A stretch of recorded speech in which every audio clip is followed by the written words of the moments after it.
Hello students, आज के इस वीडियो लेक्चर में हम एसपी के चैप्टर नंबर 2 का question number 6 justify the following statements cover up करेंगे। सबसे पहले यहाँ पे क्वेश्चन नंबर 1 दिया है, आपको जस्टिफाई करना है कि equity share holders are real owners and controllers of the company. Controller होते हैं और ओनर होते हैं कंपनी के। तो आपको अपने स्टेटमेंट को आपको जस्टिफाई करना है कि वो रियल में ओनर है क्या, तो उससे रिलेटेड आपको उसको प्रूव करना है। मतलब आपको प्रूव करते हुए इसका आंसर लिखना है। तो आप लिखेंगे आंसर 1, इक्विटी शेयर होल्डर्स क्या करते हैं, पार्टिसिपेट करते हैं इन द जनरल मीटिंग में पार्टिसिपेट करते हैं and management of their company के मैनेजमेंट वर्क में भी वो पार्टिसिपेट करते हैं। फिर सेकेंड पॉइंट आप लिखेंगे कि they have a control over the working of the company, उनका कंट्रोल होता है वर्किंग कंपनी के जो day to day daily working के उसमें भी उनका कंट्रोल होता है, बिकॉज वही अपॉइंट करते हैं ना बोर्ड ऑफ डायरेक्टर्स को। तो यहाँ पे equity share holders are paid dividend, उन्हें क्या रिसीव होता है, तो उन्हें डिविडेंड रिसीव होता है after paying it to the preference share holders. पहले प्रेफरेंस शेयर होल्डर्स को पे किया जाता है, प्रेफरेंस शेयर होल्डर्स को पेमेंट होने के बाद में, डिविडेंड का पेमेंट होने के बाद में यहाँ पर इक्विटी शेयर होल्डर्स का नंबर आता है डिविडेंड रिसीव करने में। तो फर्स्ट प्रेफरेंस होता है प्रेफरेंस शेयर होल्डर को। Then they elect their representative, वो अपने रिप्रेजेंटेटिव इलेक्ट करते हैं। जैसे मैंने अभी आपसे कहा बोर्ड ऑफ डायरेक्टर्स को इलेक्ट किया जाता है उनके द्वारा। तो they elect their representative to manage the company को मैनेज करने के लिए, उनके कामकाज को कंप्लीट करने के लिए। Then the equity share holders do not enjoy, उनको है ना फर्स्ट प्रेफरेंस नहीं मिलता है, तो enjoy preference in getting dividend. तो ये हम ऊपर भी लिख चुके हैं ये पॉइंट, और यहाँ पे भी हम लिख चुके। तो हम अपने आंसर को थोड़ा लेंदी रखने के लिए हम चाहिए तो इसको अनदर वर्ड्स में इसको हमने लिखा है कि the equity share holders do not enjoy preference in getting dividend. Then equity shares do not have priority, इनको प्रायोरिटी भी नहीं मिलती है फॉर पेमेंट ऑफ कैपिटल। जब भी कंपनी लिक्विडेट होती है, वाइंड अप होती है, at the time of winding up of the company, मतलब कंपनी लिक्विडेट होती है, वाइंड अप होती है, तो उसमें पहला प्रेफरेंस इनको नहीं रहता है कैपिटल रिसीव करने में। कैपिटल जो इनका रिटर्न दिया जाता है वो प्रेफरेंस शेयर होल्डर को मिलता है। तो यहाँ पे the rate of dividend on these shares, और फिर जो रेट ऑफ डिविडेंड मिलती है इन शेयर्स पे depends upon the profits of the company, वो कंपनी के प्रॉफिट्स पे डिपेंड करता है। तो मतलब इनका जो रेट ऑफ डिविडेंड होता है वो फ्लक्चुएटिंग टाइप का होता है, फ्लक्चुएटिंग रेट ऑफ डिविडेंड हुआ तो they may be paid a higher rate of dividend. तो फ्लक्चुएटिंग के लिए हम दूसरा वर्ड यूज कर सकते हैं कि दे may be pay a higher rate of dividend, और they may not get anything, या फिर उनको कभी कभी है ना अगर कंपनी लॉस में होती है तो कुछ भी नहीं मिलता है।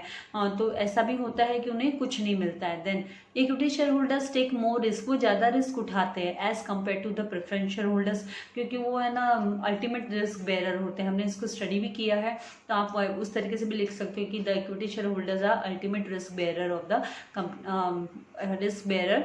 Now they take risk both regarding dividend, वो डिविडेंड के लिए भी रिस्क उठाते हैं क्योंकि डिविडेंड में भी first preference preference share holders को दिया जाता है, एंड रिटर्न ऑफ कैपिटल का भी फर्स्ट प्रेफरेंस है ना प्रेफरेंस शेयर होल्डर्स को ही मिलता है। तो मतलब इक्विटी शेयर होल्डर्स को तो लास्ट में जो रेसिडुअल हो, बचा कुचा जो होता है, रेसिडुअल जो होता है वो उनको रिसीव होता है। Then equity share capital can not be redeemed, उसको रिडीम नहीं कर सकते during the lifetime of the company, मतलब पूरे लाइफ टाइम है ना वो कंपनी जब तक है, एग्जिस्ट है, कंपनी मार्केट में खड़ी है, जब तक कंपनी बंद नहीं होती तब तक उनका कैपिटल रिफंड नहीं होता है। मतलब इसकी मार्केटिंग चलती रहती है, शेयर मार्केट में एक के हाथ से दूसरे के हाथ में शेयर चले जाते हैं, सेल हो जाते हैं, लेकिन फिर वो शेयर कैपिटल वो एज इट इज उनके पास, कंपनी के पास रहता है।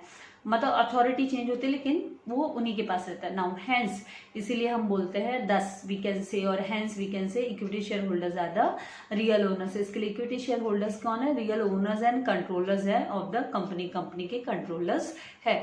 तो इस तरीके से आपको इसका आंसर प्रेजेंट करना होगा। लास्ट में आपका स्टेटमेंट हेंस करके या दस करके, ये जो आपको क्वेश्चन का स्टेटमेंट दिया उसी के साथ आपको इसे एंड करना होगा, कंप्लीट करना होगा।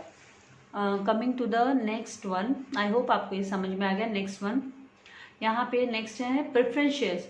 Preference shares do not carry any voting right, preference share को कोई वोटिंग राइट नहीं मिलता है। तो आपको जस्टिफाई करना अपना, आपको इसका जस्टिफिकेशन देना है, इसका रीजन बताना है, इसको प्रूव करना है कि उनको नहीं मिलता है वोटिंग राइट। तो आपको उससे रिलेटेड उसके स्टेटमेंट्स लिखने होंगे। तो यहाँ पे the preference share holders are को ओनर्स ऑफ द कंपनी। वो कौन होते हैं? तो को ओनर्स होते हैं कंपनी के, मतलब भागीदार होते हैं वो, बट नॉट कंट्रोलर्स। लेकिन कंट्रोलर नहीं होते। कौन? प्रेफरेंस शेयर होल्डर्स कंट्रोलर नहीं होते हैं, को ओनर्स तो होते हैं, क्योंकि इनका भी जो इनसे भी जो अमाउंट रिसीव होता है इनको शेयर्स इशू करने के बाद में, प्रेफरेंस शेयर्स इशू करने के बाद में, उसे हम है ना शेयर कैपिटल के अंडर में ही शो करते हैं। तो ये को ओनर्स जरूर होते हैं, लेकिन ये कंट्रोलर नहीं होते कंपनी के। Now these shares are purchase by cautious investors. तो ये वाले शेयर्स कौन परचेस करता है? जिसको अपने ना इन्वेस्टमेंट की फिक्र होती है, वो चाहता है सेफ रहे, उनका जो इन्वेस्टमेंट है वो सेफ रहे। तो ये जो प्रेफरेंस शेयर होल्डर्स होते हैं वो कॉशियस इन्वेस्टर्स होते हैं, who crave for the safety of the principal. उनका जो प्रिंसिपल अमाउंट है जो वो इन्वेस्ट करते हैं उसको वो सेफ रखना चाहते हैं। And are satisfied with the low but definite and regular income. और लेकिन उसके साथ साथ है ना वो क्या है, वो सेटिस्फाई हो जाते हैं, लो उनको जो लो डिविडेंड मिलता है उसमें भी वो तैयार हो जाते हैं। लेकिन वो कैस किस टाइप का होता है? वो डेफिनेट एंड रेगुलर इनकम होती है उनकी, रेगुलर टाइम में उनको मिलते रहती है, रिसीव होती रहती है, क्योंकि फिक्स्ड रहता है उनका 10% प्रेफरेंस शेयर वाला, 12% डिविडेंड वाला प्रेफरेंस शेयर। तो उनका जो डेफिनेट मतलब फिक्स्ड एंड रेगुलर इनकम उनको मिलती है ना। Preference shares occupy and in between position in the capital structure. मतलब वो एक तरीके से हम बोलते हैं ना कि वो उनको क्या दर्जा मिलता है, वो ना तो उसके ओनर हुए और ना ही वो है ना 100% वो ना ही कंट्रोलर हुए।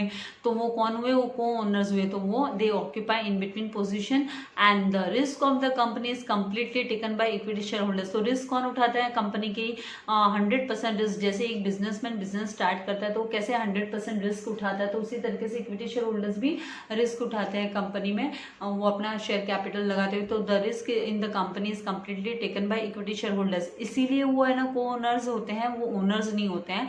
Preference share holders are as good as lenders to the company. वो एक तरीके से है ना जैसे उधार में पैसा देने वाले जैसे हो गया, क्योंकि as they are interested only in the assured dividend. क्योंकि वो है ना फिक्स्ड डिविडेंड को एंजॉय करना चाहते हैं, वो रिस्क नहीं लेना चाहते हैं, वो कॉशियस इन्वेस्टर्स है।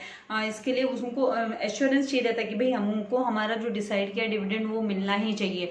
Hence no additional powers. इसीलिए उनको ये जो एडिशनल पावर, जो वोटिंग राइट वाला पावर उनको नहीं होता, like voting right is not given to them. Hence preference shares do not carry any voting right. इस तरीके से भी आप अपना स्टेटमेंट को कंप्लीट कर सकते हो। No additional powers and preference shares do not carry any voting right. इस तरीके से आपको अपना आंसर प्रेजेंट करना होगा कि भाई उनको वोटिंग राइट क्यों नहीं है। तो क्यों नहीं? क्योंकि वो तो अपने जो कैपिटल वो इन्वेस्ट कर रहे हैं कंपनी में, जो पैसा लगा रहे हैं उसको, वो कॉशियस इन्वेस्टर्स होते हैं, अपनी सेफ्टी चाहते हैं कि भाई हमारा प्रिंसिपल अमाउंट और हमको जो डिविडेंड मिलता है वो डेफिनेट एंड रेगुलर वाला रहना चाहिए। तो वो कॉशियस इन्वेस्टर्स होते हैं और वो कोई रिस्क भी नहीं उठाना चाहते, तो इसीलिए वो क्या होते हैं, उनको कोई वोटिंग राइट नहीं मिलती है। Then coming to the next third one, the debentures are secured by charge on assets of the company. Company के एसेट्स पे चार्ज होना मतलब secured by asset, charge on asset मतलब कंपनी गिरवी रखती है एसेट्स दिखाती है डिबेंचर होल्डर को। कंपनी अपने एसेट्स के अगेंस्ट है ना सिक्योर्ड करती है डिबेंचर होल्डर का पैसा। उनको बोलती है आप टेंशन मत लो, हमारी ये प्रॉपर्टी है, charge on the property assets. तो वो उसके हिसाब से वो एक तरीके से हम मॉर्गेज रखना बोलते हैं ना, गिरवी, उसी हिसाब से ये हो गया कि वो secured by charge on assets of the company. तो इसको हमको जस्टिफाई करना होगा। तो यहाँ पे charge on assets means an interest और लीन क्रिएटेड ऑन एसेट्स के ऊपर एक तरीके से हम क्या करते हैं, क्रिएट करते हैं कि ये गिरवी रख दी है हमने of the company in favour of creditors. क्योंकि डिबेंचर होल्डर्स होते हैं वो कौन होते हैं? क्रेडिटर्स होते हैं कंपनी के, they are creditors of the company. In case company fails to pay the डेप्ट, अगर कंपनी फेल हो जाती है, अगर वो जो बोरोड मनी वो पे नहीं कर पाती है, तो creditors can claim it from companies assets. तो वो क्रेडिटर कैसे क्लेम करेंगे? वो क्या करेंगे, कंपनी का एसेट ले जाएंगे, बेच देंगे और पैसा अपना रिकवरी कर लेंगे, मतलब they can claim it from the companies assets. तो फिर उस केस में कंपनी को एसेट्स बेचने होंगे, जो एसेट्स उन्होंने ना सिक्योरिटी के बेस पे दिखाए होते हैं डिबेंचर होल्डर को। Then debentures constitute a long term डेप्ट, ये है ना लंबे समय तक के लिए मिलने वाला बोरोड कैपिटल होता है डिबेंचर वाला। And they carry borrowed money होता है, they carry an assurance of repayment on due date, और उनको है ना भरोसा दिया जाता है कंपनी के द्वारा कि आपको है ना ड्यू डेट, मतलब अगर 10 साल वाला 20 साल वाला है तो हम आपको तभी आपकी ड्यू डेट आएगी जब आपका समय आएगा तो मैच्योर होने का, रिडीम करने का, तो उस वक्त हम आपको रीपेमेंट कर देंगे, मतलब रिडीम कर देंगे आपके डिबेंचर्स को। Then debentures can be secured with some property of the company, तो ये वही बात होगी कि एसेट्स के अगेंस्ट है ना, प्रॉपर्टी के अगेंस्ट, एसेट्स के अगेंस्ट सिक्योर किया जाता है इनको। And debentures are issued by mortgaging, जैसे मैंने आपसे पहले भी कहा, मॉर्गेजिंग ऑन एसेट, गिरवी रखना an asset, mortgaging an asset and debenture holders can recover their dues by selling. घुमा फिरा के वापस हमको स्टेटमेंट्स लिखने हैं क्योंकि हमको 4 to 5 पॉइंट्स लिखने होते हैं, तो they are dues by selling that particular asset in case of क्योंकि हमने देखो यहाँ पे भी क्लेम वर्ड यूज किया, यहाँ पे अब हम सेल की बात करें कि selling that particular asset in case of company fails to repay the claim of debenture holders. And then next, the security may be for some particular asset, तो कुछ पर्टिकुलर एसेट जैसे फिक्स चार्ज दिया जाता है on fix, और it may be the asset in general मतलब floating charge, कि आपको कोई भी हमारी कंपनी के इतने इतने एसेट है तो आपको है ना, जब आपका पैसा अगर हम नहीं रिफंड कर पाए तो एसेट को बेच के आपको दे देंगे। तो इस तरीके से या तो उनको फिक्स्ड वो एसेट बताते हैं, नहीं तो फिर वो उसी हिसाब से बोलते कि इन जनरल बता देते कि हमारी इतनी सारी प्रॉपर्टी है, अगर हम आपको अनेबल हुए, हम नहीं दे पाए तो don't worry, we will sell off our property and we will make payment to you. तो इस तरीके से यहाँ पे आपको ये पॉइंट्स लिखने हैं, और लास्ट में आपको एंड में hence the debentures are secured, इसलिए हम बोलेंगे कि the debentures are secured by charge on assets of the company. इस तरीके से आपको अपना आंसर लिखना होगा, पॉइंट्स लिखने होंगे।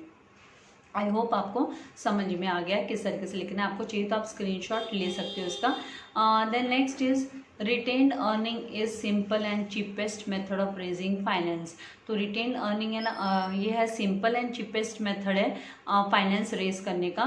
क्या, तो यहाँ पे the process of accumulating corporate profits and their utilisation in the business is called retained earnings को हम, तो पहले आप रिटेन्ड अर्निंग का मीनिंग लिखेंगे कि the process of accumulating corporate profits, जो एक्यूमुलेट किया हुआ सालों से है ना, जमा किया हुआ जो कॉर्पोरेट का प्रॉफिट्स होता है एंड फिर उसको हम यूटिलाइज करते हैं बिजनेस में, तो उसको रिटेन्ड अर्निंग्स बोलते हैं।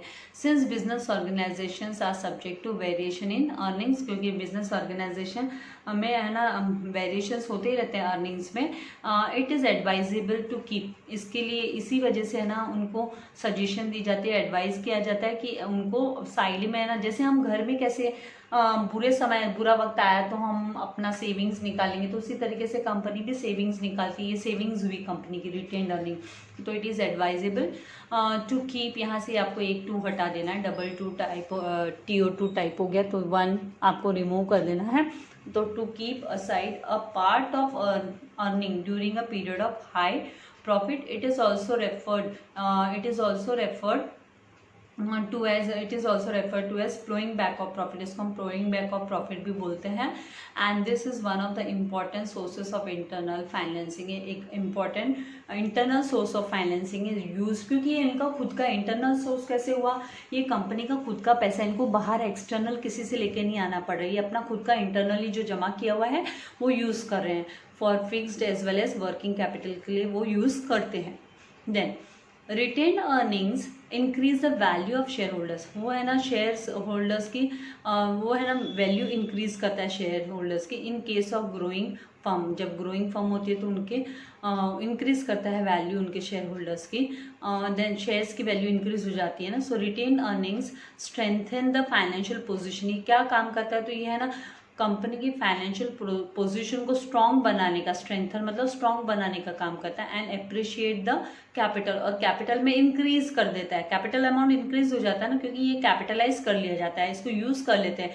जैसे हमने नॉट फॉर प्रॉफिट कंसर्न में हमने ना सीखा है अकाउंट्स में कि कैसे कैपिटलाइज करते हैं फंड्स को, तो यहाँ पे है ना ये रिटेन अर्निंग को कैपिटलाइज कर लिया जाता है, which ultimately increases the market value of share, जिसकी वजह से ना जो शेयर्स की मार्केट वैल्यू है वो इंक्रीज हो जाती है। So the use of retain earnings does not involve any acquisition cost. आप अगर रिटेन अर्निंग को आप अपना इंटरनली आप अपना फंड है ना लेके आ रहे हो, कैपिटल में कन्वर्ट कर रहे हो, उसको इंटरनल सोर्स हुआ ये, तो इसमें कोई आपको है ना उसको एक्वायर करने के लिए, उसको यूज़ में लाने के लिए आपको कोई खर्चा नहीं करना पड़ता है, कोई कॉस्ट नहीं देना पड़ता है। And the company has no obligation, और कंपनी को यहाँ पे कोई ऑब्लिगेशन भी नहीं होता है to pay anything in respect of retain earning. कि हम लोग अगर एक्सटर्नली अगर बाहर से अगर कोई पैसा लेगा, उधार लेगा, तो उसके लिए कुछ इंटरेस्ट वगैरह पे करना पड़ता है, राइट। और डिविडेंड होल्डर है जो डिबेंचर होल्डर है तो उसको इंटरेस्ट देना पड़ता है। अगर बैंक से लोन लिया तो उनको इंटरेस्ट देना पड़ता है। लेकिन है ना ये जो रिटेन अर्निंग है ना, इसमें आपको कोई पैसा नहीं देना है। तो ये जरूर आपको स्टेटमेंट लिखना है। क्यों? क्योंकि हमारे को जस्टिफाई करना है कि ये सिंपल एंड चीपेस्ट मेथड है। तो आपको ये इसमें कोई एक्विजिशन कॉस्ट नहीं होते हैं। फिर यहाँ पे है ना आप you are not oblige to pay anything, मतलब आप कोई प्रॉमिस नहीं करके रखोगे किसी को आपको उसके बदले में कुछ इंटरेस्ट वगैरह देना है। तो हैंस इसीलिए इन रिटेन अर्निंग इसके लिए हम बोल सकते हैं कि रिटेन अर्निंग क्या है? Simple and cheapest method of raising finance. Cheapest method, सस्ता, सरल और सस्ता टाइप पे साधन है फाइनेंस रेज करने का। क्योंकि इसमें क्या होता है, जैसे हमने स्टडी किया, इसमें क्या करते हैं, रिटेन अर्निंग कैसे लाते हैं, ये शेयर होल्डर्स को शेयर्स दे देते हैं। जो एग्जिस्टिंग शेयर होल्डर्स हैं, कंपनी के इक्विटी शेयर होल्डर्स होते हैं एग्जिस्टिंग, उनको वो है ना बोनस शेयर इश्यू कर देते हैं और कैपिटलाइज करते हैं। तो ये प्रोसीजर हमने स्टडी भी किया है, राइट। तो इस तरीके से आपको इसका आंसर लिखना होगा। Coming to the next one, यहाँ पर public deposit is good source of short term financing. तो पब्लिक डिपॉजिट गुड सोर्स है, मतलब तरीका है, अच्छा तरीका है शॉर्ट टर्म फाइनेंस करके लेने का कंपनी को। तो सबसे पहले पब्लिक डिपॉजिट होता क्या है वो आपको लिखना होगा। तो आप लिखेंगे a company can invite public. Company किसको इनवाइट कर सकते हैं? तो कॉमन पीपल को, पब्लिक को इनवाइट कर सकते हैं फॉर फिक्स डिपॉजिट। की फिक्स डिपॉजिट वो करवा ले, जैसे है ना बैंक्स की FD कैसे होती है उसी तरीके से ये फिक्स डिपॉजिट होता है, कंपनी का होता है। लेकिन ये for a period of 6 months to 3 years। तो यहाँ पे जो समय सीमा जो दी गई है वो 6 महीने से लेके और 3 साल तक की दी हुई है। मतलब आप बोल सकते हो 6 months to 36 months भी बोलते हैं हम। 36 मतलब 3 years हो जाता है। Such deposits are called public deposits. ऐसे डिपॉजिट्स को हम पब्लिक डिपॉजिट्स कहते हैं। Therefore public deposits are primarily a source of short term finance. Short term finance का सोर्स हो गया, जरिया हो गया, जहाँ से हम छोटा फाइनेंस करके ले सकते हैं, छोटे रूप में कंपनी को फाइनेंस करके ले सकते हैं छोटे समय के लिए। Now however the deposits can be renewed. In deposits को हम रिन्यू भी कर सकते हैं, मतलब फिर से रिवाइव कर सकते हैं, नया बना सकते हैं from time to time. Renewal facility enable कर हेल्प्स कंपनी। अगर कोई रिन्यू करना चाहता है, मान लो कोई अपना पैसा फिर से डिपॉजिट करना चाहता है, रीडिपॉजिट करना चाहता है, तो कंपनी को उसका क्या होगा, companies to use public deposit as medium term finance के रूप में भी फिर उसको यूज कर सकते हैं कंपनी। तो इंटरेस्ट इसके ऊपर क्या करना पड़ता है, कंपनी को इंटरेस्ट देना पड़ता है। क्यों? पब्लिक पैसा देगी कंपनी को, कंपनी एक्स्ट्रा पैसा देगी। हमने है ना प्रिंसिपल एंड इंटरेस्ट, ये हमने ना लोअर स्टैंडर्ड्स में भी सीखा है कि विदाउट ब्याज के, इंटरेस्ट मतलब ब्याज नहीं मिलेगा तो कोई भी पैसा किसी को नहीं देता है, राइट। तो बिजनेस में बिजनेस माइंड जिसका हो, तो interest is paid by companies on such deposits. तो ये डिपॉजिट्स पे इंटरेस्ट भी कंपनी को देना पड़ता है। Now the company issues, company क्या करती है, इशू करते डिपॉजिट रिसिप्ट टू डिपॉजिटर। मतलब ये एक्नॉलेजमेंट हो गया ना कि भाई यहाँ कंपनी में पैसा लगाया है, सो एंड सो बंदे ने। तो डिपॉजिट रिसिप्ट जिसके पास है, मतलब उसके पास प्रूफ है कि उसने सो एंड सो कंपनी में पैसा लगाया है। तो the terms of deposits are mention in the deposit receipt. तो डिपॉजिट रिसिप्ट में क्या होता है, टर्म्स मतलब कंडीशंस, कौन से कंडीशंस पे क्या क्या कंडीशंस है डिपॉजिट रिसिप्ट में वो भी मेंशन रहता है।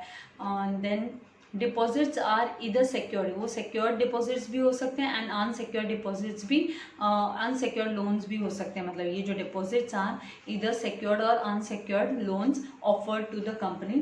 तो कंपनी को ऑफर किया जाता है, दिया जाता है। कंपनी मतलब लोन लेती है पब्लिक से, हैंस पब्लिक डिपॉजिट। इसीलिए हम बोल सकते हैं कि पब्लिक डिपॉजिट क्या है, is a good source of short term financing. अच्छा सोर्स है छोटे समय के लिए। अगर कंपनी को फाइनेंस करके लेना है, पैसा उठाना है बाजार से, तो वो पब्लिक डिपॉजिट इशू करके पैसा उठा सकते हैं। तो इस तरीके से आपको इसका आंसर लिखना होगा।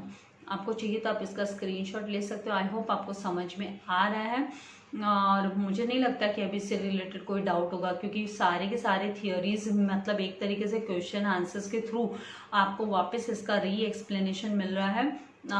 अगर अभी तक आपने मेरे चैनल को सब्सक्राइब नहीं किया है तो प्लीज़ चैनल को सब्सक्राइब कीजिए, एंड चैनल लिंक को अपने फ्रेंड्स के साथ भी शेयर कीजिए। उनको भी इस लॉकडाउन पीरियड में बेनिफिट लेने दीजिए ऑनलाइन एजुकेशन का। एंड ना वीडियो को लाइक करना मत भूलिएगा। Thank you very much. God bless you all dear students.